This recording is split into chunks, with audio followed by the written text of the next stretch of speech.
Visa temple के नाम से मशहूर हैदराबाद का चिलकुर बालाजी मंदिर। यहाँ दान देना सख्त मना है। 70,000 से 1 लाख श्रद्धालु चिलकुर बालाजी मंदिर में आते हैं, लेकिन ये मंदिर इन श्रद्धालुओं से 1 रुपए भी दान नहीं लेता। उल्टा यहाँ के पुजारी अपने मंदिर में दान देने की जगह भक्तों को गरीबों पर खर्च करने की सलाह देते हैं। मंदिर का खर्च परिसर के बाहर बने पार्किंग से आने वाले पैसों से अच्छे से चलता है। वहीं एक दूसरा मंदिर विनाशक शनि, जहां जज, नेता, मंत्री, IAS, PCS और सांसद विधायकों की एंट्री बैन है। मंदिर का मानना है कि इनके चलते ही भ्रष्टाचार बढ़ रहा है। दान करना गलत नहीं है, लेकिन सोचने वाली बात यह है कि आखिर मंदिर में किए गए दान से किसका भला होता है। कई किसान भूख से मर जाते हैं, पर उनकी मदद करने के लिए कोई आगे नहीं आता। लेकिन मंदिरों में लाखों नहीं बल्कि करोड़ों का गुप्त दान किया जाता है। आखिर इस दान से हासिल क्या होता है, किसको मिलता है इसका लाभ? देश के इन 6 बड़े मंदिरों में एक दिन में आता है 10 करोड़ रुपयों का दान।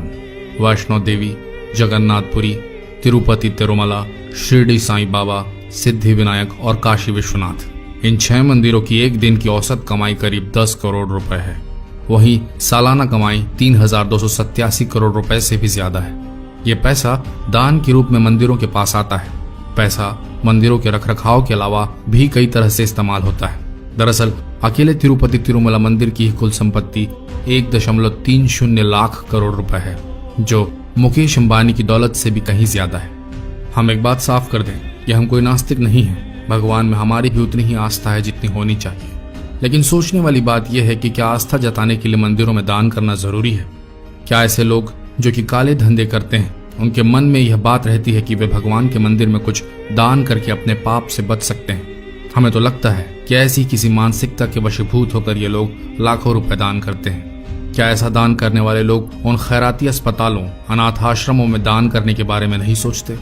जिन आश्रमों में ऐसे बच्चों को रखा जाता है जिन बच्चों में संभवतः ऐसे बच्चे भी शामिल रहते हैं जो किसी अमीर के याशी की निशानी के तौर पर किसी बिन ब्याही माँ की कोख से पैदा होते हैं।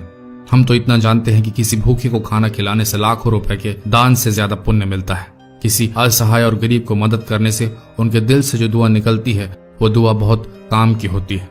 क्या बड़े मंदिरों में किए जाने वाले करोड़ों के दान का किसी के पास हिसाब होता है? हमारे विचार से तो बड़ी मंदिरों में दान करने से किसी असहाय, लाचार गरीब का भला होने वाला नहीं है, लेकिन मंदिर के कर्ताधर्ताओं का जरूर भला हो सकता है।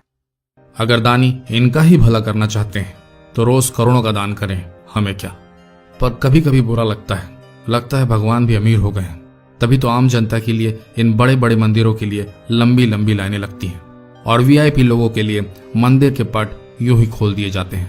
पर क्या यह सब जो हमने अभी बताया होना चाहिए?